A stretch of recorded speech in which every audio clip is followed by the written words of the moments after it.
भगवत कृपा से आज की जो कथा है वो भगवान के जन्म की कथा है। श्री ठाकुर जी का जन्म होगा, लेकिन लोरी पहले ही ठाकुर जी ने सुन ली भगवत कृपा से। जो यहाँ के प्रधान देव हैं श्री बलराम जी महाराज, बलाधिक्यात बलम विदुः, उनका नामकरण जब संस्कार किया गया तो यह कहा कि बल की अधिकता के कारण इनका नाम बलराम होगा। तो बलराम जी महाराज का प्रधान देव ठाकुर जी का स्थान है, और महाराज गुरु महाराज का भी ऐसा ही नाम है। और गुरु महाराज की जो पीठ महाराज श्री को प्राप्त है, जिस पीठ के पीठाधीश्वर हैं, वो भी श्री बाहुबल द्वाराचार्य पीठाधीश्वर हैं। बाहुबल देवाचार्य जी जो महाराज हुए थे, श्री हरिव्यास देवाचार्य जी के 12 शिष्यों में से एक थे। उनका प्रताप ऐसा है कि उनका एक राजा शिष्य था जिसके ऊपर किसी दूसरे राजा ने आक्रमण किया, तो वो महाराज अपने गुरुदेव की शरण में आया कि गुरुदेव आप रक्षा करो। तो जो उनके महाराज जी थे बाहुबल देवाचार्य जी महाराज, उन्होंने हाथ से ऐसे इशारा किया, तो राजा की सेना आ रही थी आक्रमण करने के लिए, वो वहीं स्तंभित हो गई, वहीं की वहीं रुक गई।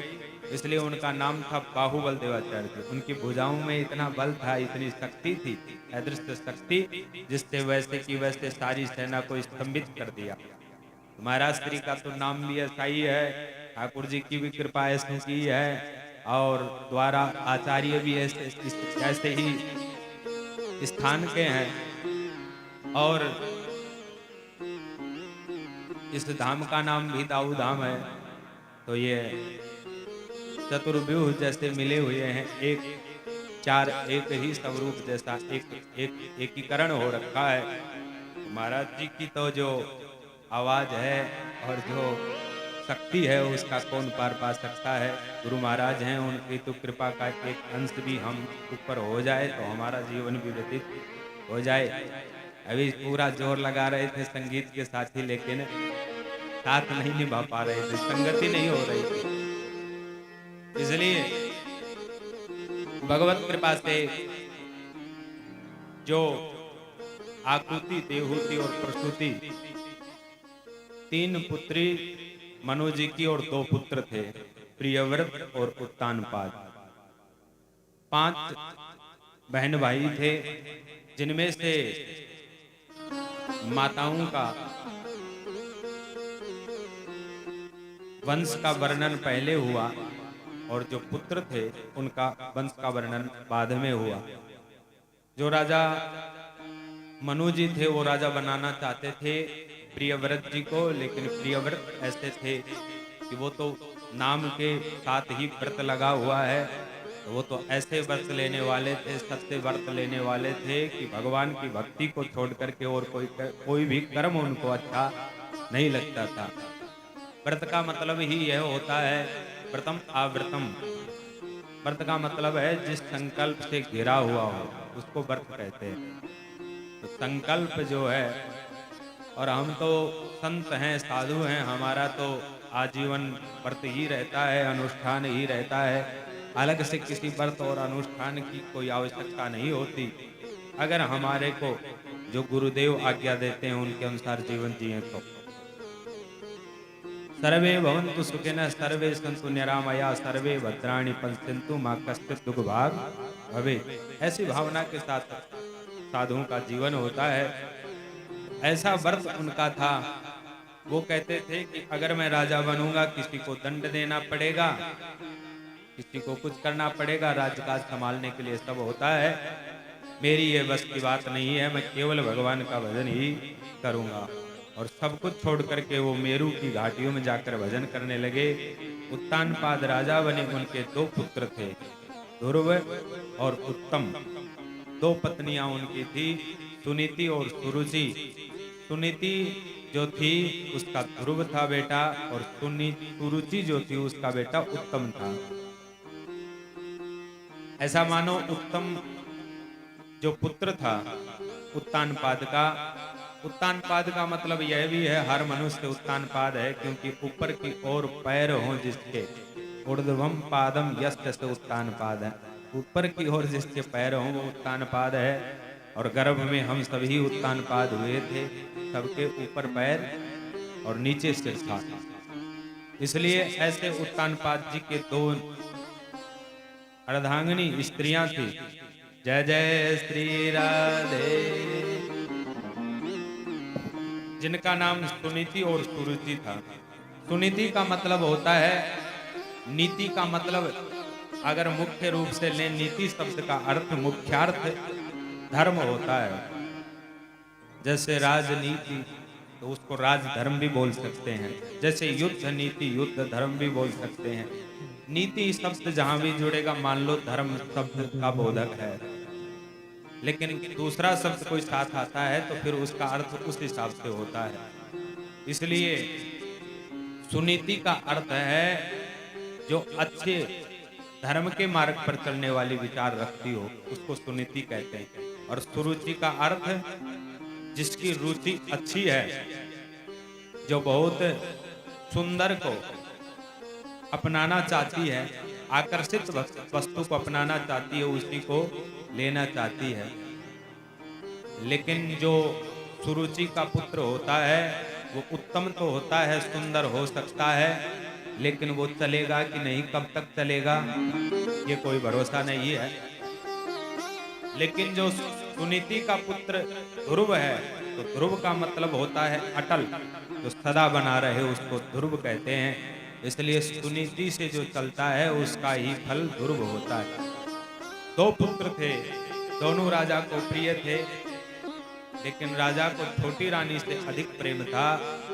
एक बार अपने पुत्र उत्तम को गोद में लेकर के राजा खिला रहे थे, तो राजा एक बार अपने पुत्र को लेकर खिला रहे थे, उसी समय ध्रुव आया और ध्रुव आकर के भी राजा की गोद के अंदर बैठना चाहा।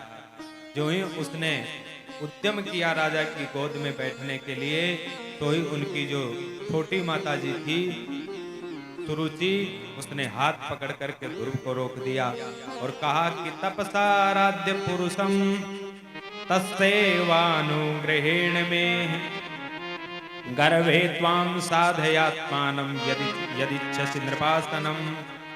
अरे तो अगर नृपासन राजा के आसन की भावना करता है, बैठने की इच्छा करता है, तो सुन ले ध्यान से, क्या तपसाराध्य पुरुषम, परमाराध्य भगवान का तपस्या तू कर, उनकी आराधना कर, और फिर क्या कर, जब भगवान के दर्शन तेरे को हो जाएं तो मेरे गर्भ में आने का वरदान उनसे मांग, और तू मेरे गर्भ से जब प्रकट होगा, पैदा होगा, तो ही इस सिंहासन पर बैठने का अधिकारी है, नहीं तो इसका अधिकारी नहीं हो सकता।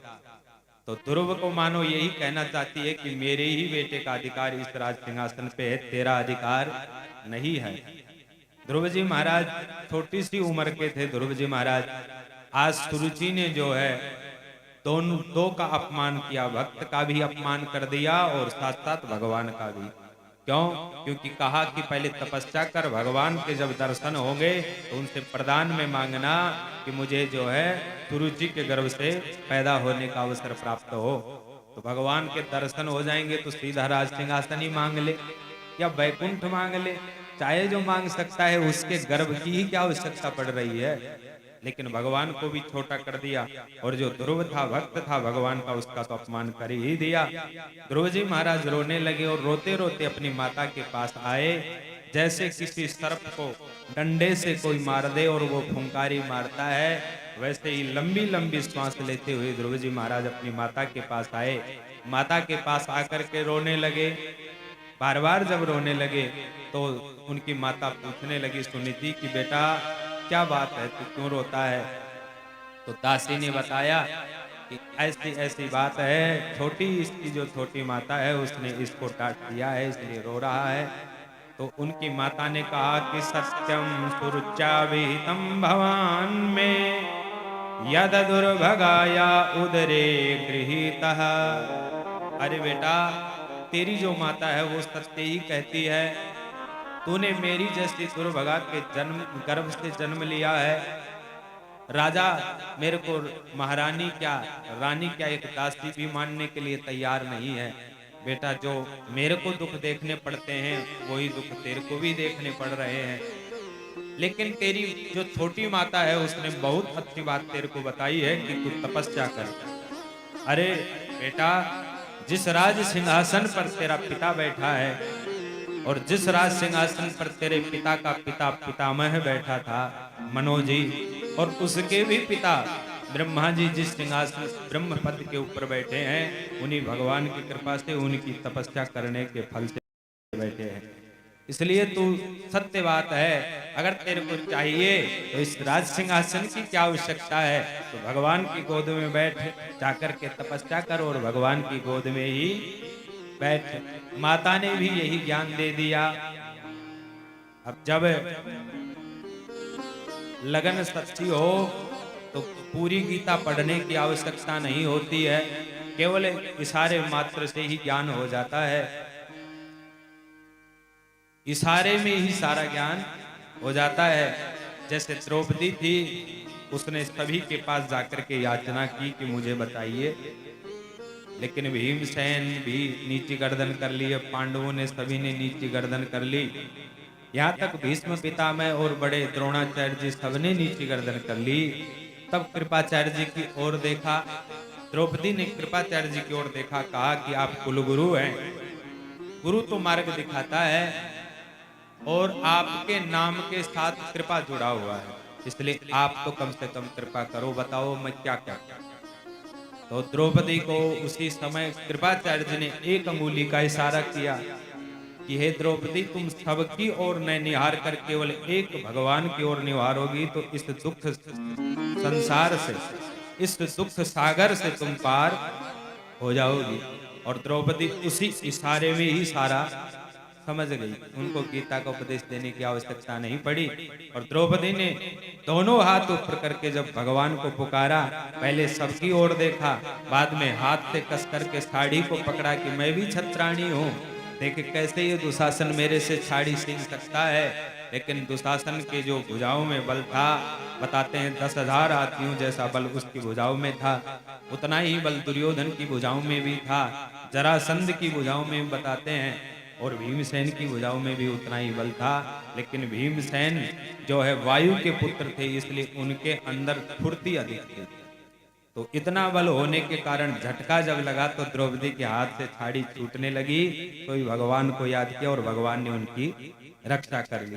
तो इशारे के अंदर संकेत में भी ज्ञान हो जाता है, जब अंतःकरण शुद्ध होता है तब। अंतःकरण अशुद्ध हो तो कितने भी शास्त्र सुन लिए जाएं, कितना भी उपदेश सुन लिया जाए, लेकिन ज्ञान नहीं बैठता, अज्ञान ही रहता है, उड़ जाती हैं सारी बातें। इसलिए ध्रुव जी महाराज की जो लगन थी, जो अंतःकरण था, शुद्ध था, बालक थे, पूर्व जन्म की तपस्या की हुई थी, इसलिए उनके बात लग गई। रात्रि में उठे और माता को, पिता को, सभी को प्रणाम करके और वन की ओर चले गए। मधुवन की ओर श्री ध्रुव जी महाराज चले गए। जब लगन सच्ची होती है तो गुरु भी सच्चा मिल जाता है, और लगन झूठी हो तो गुरु भी वैसा ही प्राप्त हो जाता है। प्रताप भानु की लगन जो है अच्छी नहीं थी, वो सोचता था कि करहूं कल्प भर राज, मैं कल्प भर तक राज करूं, एक कल्प तक मेरा राज रहे और मैं एकदम सुख से राजकाज का भोग करूं। इसलिए उसको एक नाटकीय गुरु भी प्राप्त हो गया था, बनावटी गुरु बना हुआ था ऋषि एक, और ढोंगी था एक नंबर का। पहले उसी राजा प्रताप भानु से हारा हुआ था और वन में आकर के साधु बन करके बैठा था। प्रताप भानु का पतन हुआ, अगले जन्म में रावण बना, लंबी कथा है। तो लगन लेकिन सच्ची हो तो उसको भगवान प्राप्त होते हैं, उनको असली संत प्राप्त हो जाते हैं। हनुमान जी महाराज की लगन थी कि मुझे संजीवनी बूटी ला करके राम काज करना है, इसलिए बीच में काल ने भी आया तो अटके नहीं, थोड़ी देर तो फंस गए थे, लेकिन उसके बाद भगवान की कृपा से उसको मार करके और पार हो गए थे। ऐसे ही विभीषण जी महाराज की लगन भी अच्छी थी, सच्ची थी, तो ही हनुमान जी महाराज लंका में पहुंच गए थे। हनुमान जी महाराज लंका में विभीषण जी ने स्वयं ने कहा है, यहाँ कहाँ सज्जन करवासा, यहाँ सज्जनों का कहाँ वास। हनुमान जी ने कहा यहाँ सज्जनों का कहाँ वास है। तो विभीषण जी महाराज के पास जी हनुमान जी महाराज पहुंच गए थे। जब उनका घर देखा तो देखते ही समझ गए कि ये तो किसी भगवान के भक्त का घर है। क्यों? बोले रामायुध अंकित ग्रह, शोभा वर्णिन जाय, नव तुलसी का वृंद तहां देख कपि हर्षाय। रामायुध अंकित ग्रह, भगवान के भक्त का जो घर होता है वो दूर से ही दिखाई दे जाता है। बहिर्मुख प्राणी का जो घर होता है वो भी दिखाई देने लगता है। भगवान का कोई भक्त होगा तो आपको दूर से लगेगा कि जहाँ तुलसी लगी हुई है, गौ माता खड़ी है, गाय बंधी हुई है, वहाँ भगवान के जो चिन्ह हैं वो द्वारों पे लगे हुए हैं और बढ़िया बढ़िया पुष्पों के जो है वृक्ष लगे हुए हैं, पता चल जाएगा। और किसी बहिर्मुख का घर होगा तो भी पता लग जाएगा। तमाम जीव बंधे हुए होंगे, छबड़िया में क्या रखा है, किसमें क्या रखा है, पता नहीं क्या क्या होगा। ऐसे ही विभीषण जी महाराज का घर दूर से ही बता रहा था कि यह भक्त का घर है। हनुमान जी वहां पहुंचे और हनुमान जी महाराज पहुंचे तो विभीषण जी का कल्याण। अब वाह भरोस मोए हनुमंता, और बिनु हरि कृपा मिले नहीं संता। भगवान की कृपा के बिना संत प्राप्त नहीं होते। संत मिल गए, अब मुझे भरोसा है कि अब भगवान की कृपा हो गई है। आज ध्रुव जी के भी ऊपर भगवान की कृपा हो गई। नारद जी महाराज चल करके आ गए। नारद जी जब चल करके आए तो देखते ही कहने लगे कि हरे बालक, तू इस जंगल में क्यों? मुझे लगता है तू उत्तानपाद राजा का पुत्र है। जी महाराज, मैं उत्तानपाद राजा का पुत्र हूँ। तो बोले यहाँ वन में क्यों आया है? बोले मुझे भगवान के दर्शन करने हैं।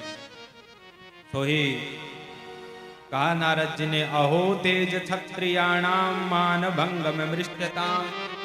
अरे इन क्षत्रिय बालक का तेज तो देखो, इसकी सामर्थ्य और इसका मनोबल तो देखो।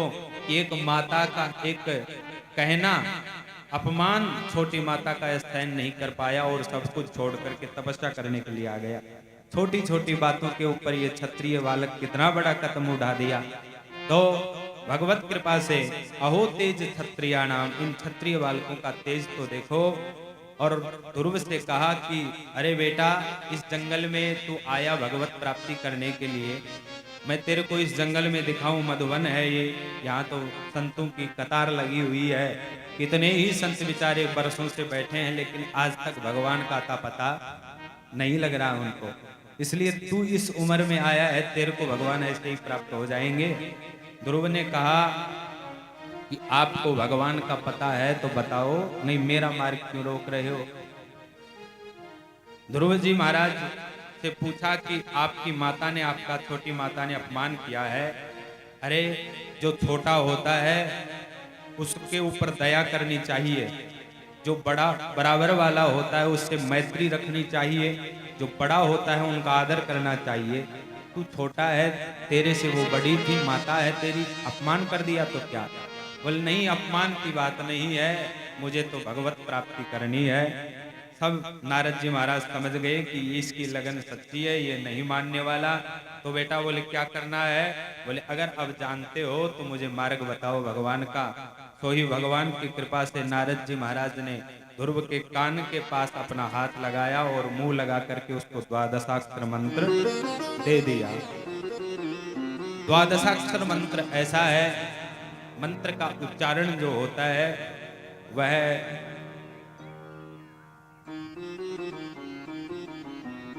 जोर से तो नहीं करना चाहिए, बल्कि जो उपांशु विधि होती है उससे करना चाहिए। मानसिक तो बहुत अच्छी बात है, लेकिन उपांशु विधि भी ठीक है। प्रथम रसना ध्यान धरी, द्वितीय कंठ मिलाए, चौथे हरि हृदय धरे और पांचवे नाभि। तो इस प्रकार से है, पहले रसना पर, फिर कंठ पर, फिर हृदय में और फिर नाभि से तार मिल जाए। इस प्रकार से क्रम से है। उपांशु विधि का मतलब है जो होठ तो हिले लेकिन वह शब्द बार न आए, शब्द का उच्चारण बार बार बाहर न आए, किसी को सुनाई नहीं दे। यहाँ तक कि गुरु मंत्र लेने के बाद अपने मुख से भी अपने कान में सुनाई मंत्र नहीं देना चाहिए। ऐसा है शास्त्र का नियम तो। लेकिन आजकल तो कैसेट तक बजा दी जाती हैं गायत्री मंत्र की। और द्वादशाक्षर मंत्र ऐसा है कि द्वादशाक्षर मंत्र में 12 अक्षर हैं, द्वादश अक्षर हैं, तो वो ओम के सहित ही द्वादशाक्षर पूरे होते हैं। अपना जो गुरु मंत्र है अष्टादशाक्षर मंत्र, उसमें ओम हटा दो तो भी 18 अक्षर मिल जाएंगे आपको। नवान अक्षर माता का, जो नवान अक्षर का जो मंत्र है माता का, जो इस समय नवरात्रि में खूब उसका जप हो रहा है, उसमें भी ओमकार हटा दो, उनके 9 अक्षर पूरे रहेंगे। जैसे राम मंत्र है षडाक्षर मंत्र, उसमें भी ओम हटा दो वो पूरा रहेगा। लेकिन गायत्री मंत्र और द्वादशाक्षर मंत्र ऐसा है कि उसमें गायत्री मंत्र में 24 अक्षर कैसे होंगे जब ओम लगा रहेगा, और द्वादशाक्षर मंत्र में भी जब ओम लगा रहेगा तभी उसके द्वादशाक्षर पूरे होंगे। इसलिए विशिष्ट हैं ये मंत्र। और द्वादशाक्षर मंत्र का उनको उपदेश दे दिया। इस मंत्र का कोई अगर 7 रात्रि तक भगवत कृपा से नियम से कोई भी इसका उच्चारण करता है, अनुष्ठान करता है, जप करता है 7 रात्रि तक, तो इसमें लिखा है कि पुमान पश्यन्ति खेचरान, आकाश तारी जो दिव्य देवता हैं, दिव्य संत हैं, महापुरुष हैं, उनके दर्शन होने लग जाते हैं। ये लिखा है मूल भागवत में। इसलिए इसकी बहुत महिमा है। और कहा श्री नारद जी महाराज ने कि बेटा ध्रुव, इसी से तू भगवान का पूजन करना, इसी से तू चंदन चढ़ाना, इसी से फूल माला पुष्प इत्यादि चढ़ाना। आप सब भी भगवान की पूजा करते हो घर के अंदर, तो साधारणतया करते हो, लेकिन पूजा की विधि होनी चाहिए थोड़ी बहुत। थोड़ी बहुत हम बताएं कि सबसे पहले जैसे भगवान का स्नान कराना चाहिए, भगवान को एक पात्र रखे, लोहे का पात्र नहीं होना चाहिए, प्लास्टिक इत्यादि शीशा ये तो होने की बात ही कहाँ है। कोई भी तांबे या पीतल हो और उससे ऊपर की धातु हो तो और अच्छी बात है, लेकिन तांबा पीतल भगवान की सेवा में हो, उसमें भगवान की कृपा से उसमें पुष्प रखे, ठाकुर जी को विराजमान करे, फिर उनको स्नान कराए। सबसे पहले चरण, पाद्योपाद्यम हस्तो अर्घ्यम, फिर हाथ, फिर उसके बाद में मुखर आचमनम, मुख के ऊपर आचमन कराए, फिर सर्वांगे जल स्नानम समर्पयामि, इस प्रकार से स्नान कराए।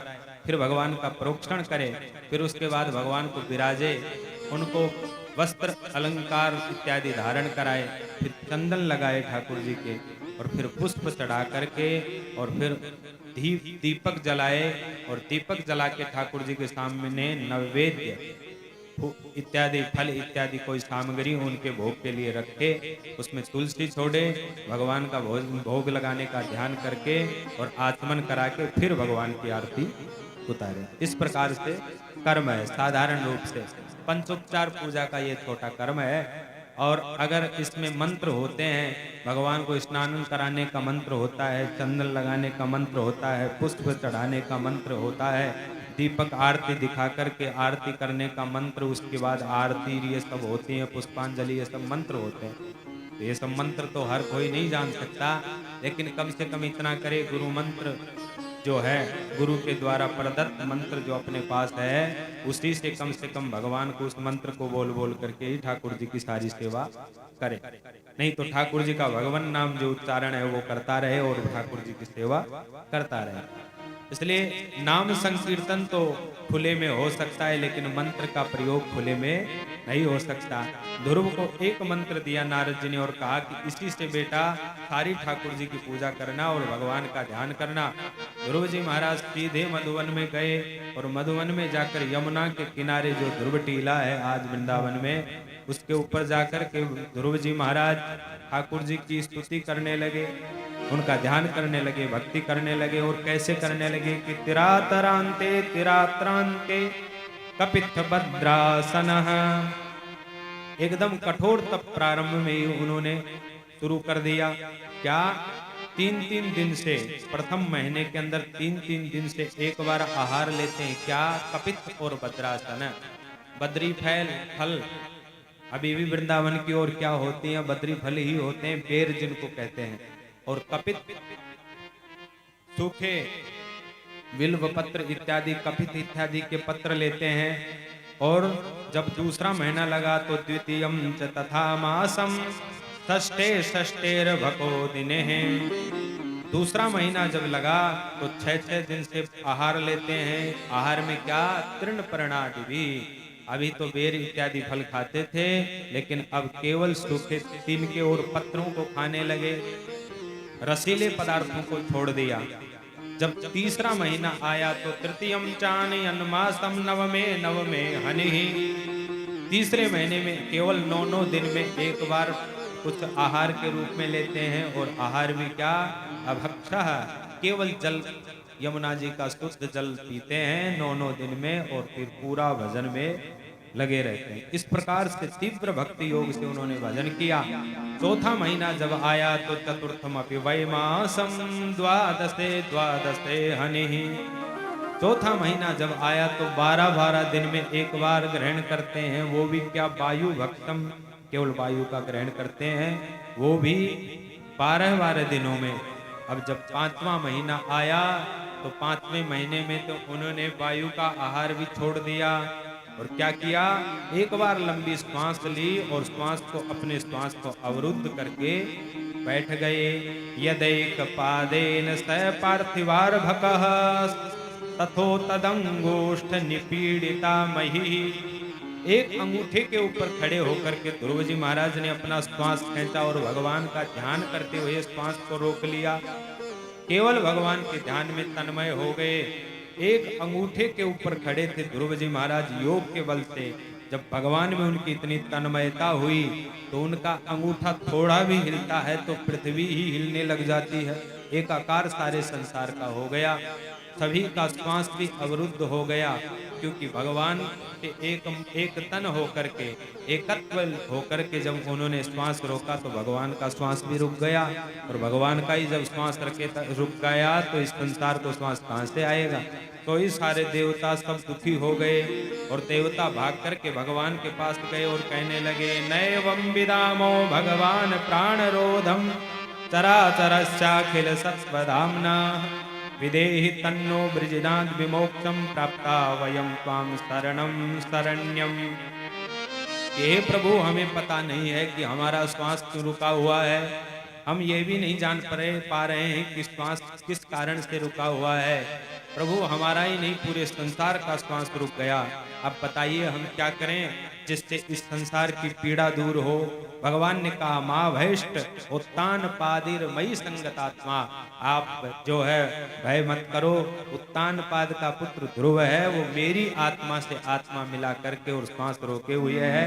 मैं उसके पास जाऊंगा तो उसका श्वास जो है छोड़ते ही पूरे संसार में आराम आ जाएगा, पूरे संसार में फिर से आनंद हो जाएगा। भगवान ने गरुड़ के ऊपर आरूढ़ होकर के ठाकुर जी और चलने लगे। किस लिए? मधोर वनम भृत्य दिदृक्षया गतः।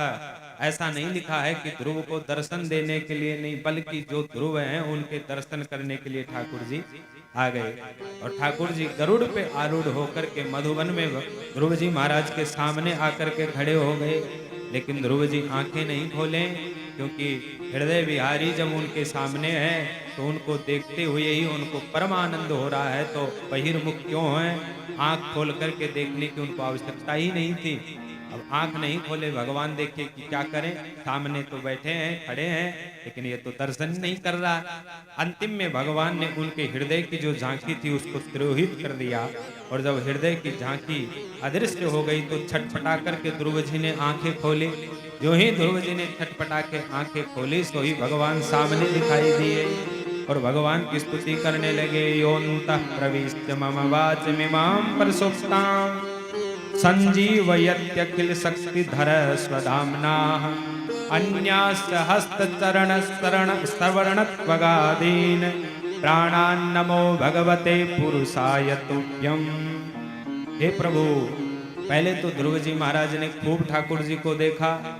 ध्रुव जी महाराज सोचने लगे, गुरु जी से सारी बात पूछे थे कि भगवान कैसे मिलेंगे, किस प्रकार से भगवान का पूजन करना चाहिए, किस प्रकार से भगवान का ध्यान करना चाहिए, सब पूछा।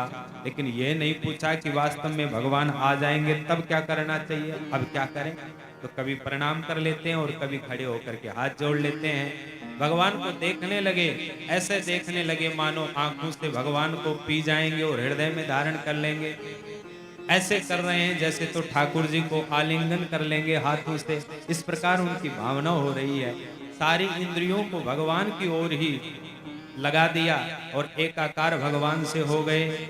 हम भी दर्शन ठाकुर जी के करते हैं, आप सब भी करते हो। अभी ठाकुर जी के दर्शन करके आए होगे।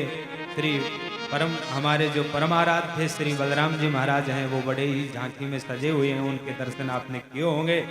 तो आप बता सकते हो कि उनकी पोशाक कैसी है। आपने दर्शन किए, बता सकते हो आप कोई उनके पोशाक कैसी पहन रखी है। अभी गुड्डा साहब आए हैं, ये तो नहीं गए वहां, नहीं तो इन्हीं से पूछा जाता है कि ठाकुर जी की पोशाक कैसी है।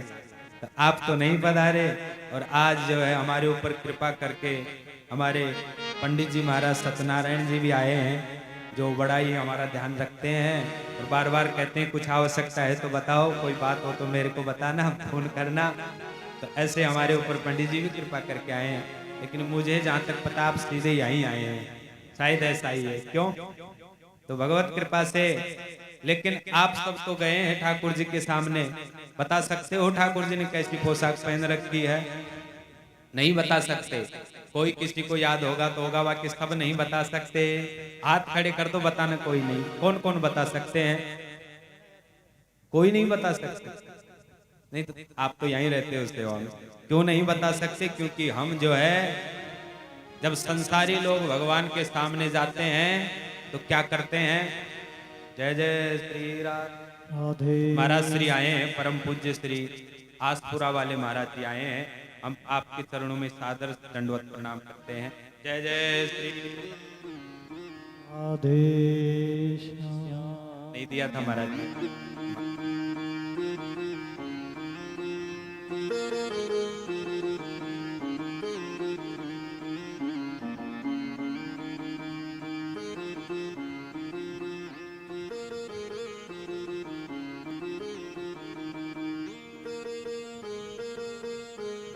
भगवत कृपा से ध्यान जब ठाकुर जी के सामने हम हो तो एकदम दर्शन उनके इस प्रकार से करना चाहिए। ठाकुर जी को नख तक देखना चाहिए कि ठाकुर जी के चरण दिखाई दे रहे हैं कि नहीं, कैसे चरण हैं, कैसी उनकी पोशाक है, कैसा उनका मुकुट है, उन्होंने किलंगी जो मुकुट के ऊपर लगती है वो कैसी धारण कर रखी है, कुंडल कैसे हैं, उनको पूरी रूप से अच्छे सम्यक प्रकार से निहारना चाहिए। बल्कि हम क्या करते हैं, ठाकुर जी के सामने गए और सामने खड़े हुए और दोनों नेत्र बंद कर लेते हैं। ये पक्की बात है, अधिक लोग ऐसा ही करते हैं। ठाकुर जी के सामने गए और दोनों आंखें बंद। अरे भाई, सारे संसार को ध्यान से देखते हो, बाजार को देखते हो, सब कुछ देखते हो आप, उसको तो ध्यान से देखते हो और भगवान के सामने जाते हो उसको ही आंखें बंद कर लेते हो। दुर्भाग्य है हमारा, ये आंखें हमें भगवान के दर्शन के लिए मिली हैं, उनके दर्शन नहीं करके सारे संसार को देखते हैं। भगवान के जब दर्शन करें तो सब कुछ देखना चाहिए। और आंखें बंद करके लोग क्या करते हैं पता है? लिस्ट गिनाते हैं कि मेरे बेटे का ब्याह नहीं हो रहा, कि मेरे ये बीमारी है, कि ये सारी बातें, और कोई नहीं, अपनी जो सारी इच्छाएं वो प्रकट कर देते हैं जैसे तो भगवान के ऊपर एहसान किया हुआ हो पहले से। अरे भगवान ने सब कुछ दे रखा है अपने को, हैं? श्री सूरदास जी महाराज कहते हैं कि जाई तन दीन्यो वाही बिसरायो ऐसो नमक हरामी। तो जाई तन दीन्यो, भगवान ने जो शरीर दिया है, सब कुछ दिया है, ऐसे पर उनको बिसरा दिया, ऐसे नमक हरामी हम है। वास्तविकता है, भगवान ने हमें क्या नहीं दे रखा फिर भी मांग रहे हैं। भैया हमें कर्म करना चाहिए तन्मयता से, लेकिन भगवान से मांगने की क्या आवश्यकता है? वो तो सर्वेश्वर हैं, जो हमें चाहिए वो अपने आप ही दे देंगे। फिर भी हम भी भाई सब सकाम भक्ति ही है, ऐसी बात नहीं है, लेकिन निष्कामता बहुत बड़ी चीज होती है। भगवान से मांगना नहीं चाहिए, जो हमारे भाग्य में होगा, जो हमारा कर्म प्रधान कार्य होगा, उसके अनुसार हमें फल तो मिलेगा। लेकिन ध्रुव जी महाराज हैं, वो ठाकुर जी को बहुत ही ध्यान से निहार रहे थे, आनंद ले रहे थे। भगवान ने देखा कि इनकी इच्छा है कि ये स्तुति करें। ठाकुर जी ने अपना जो पांचजन्य शंख है वो ध्रुव जी के कपोल से छुआ दिया। पस्पृश बालम कृपया कपोले, कृपा करके भगवान ने कपोल के ऊपर ध्रुव जी के गाल के ऊपर शंख छुआया, तो ही ध्रुव जी के हृदय में सारा ज्ञान प्रकट हो गया और ध्रुव जी कहने लगे कि योन्त प्रविष्ट मम वाचमिमाम प्रसुप्ताम। हे प्रभु, ये मेरी सोई हुई जो वाणी थी, प्रसुप्ताम एकदम सो रखी थी, योन्त प्रविष्ट, लेकिन आप प्रवेश करके इस वाणी को आपने जगा दिया। आपने भगवान इस वाणी को ही नहीं जगाया, बल्कि अन्यास्त हस्त चरण श्रवणत्वगादीन, हाथों में जो क्रिया करने की शक्ति होती है, पैरों में जो चलने की शक्ति होती है, वाणी में जो बोलने की शक्ति होती है, त्वचा में जो ग्रहण करने की शक्ति है, वो आपकी ही कृपा से है। इसलिए प्राणान नमो भगवते पुरुषाय तुभ्यम। हे प्राण प्रियतम, हे प्राण स्वरूप ठाकुर जी, आपको मैं प्रणाम करता हूँ। प्रणाम करने लगे ध्रुव जी महाराज। देखो, भगवान जो होते हैं, बिना भगवान की कृपा के कुछ हो नहीं सकता। जैसे यह रोशनी आप देख रहे हो, बल्ब बहुत अच्छी रोशनी देता है, लेकिन वो सोचने लगे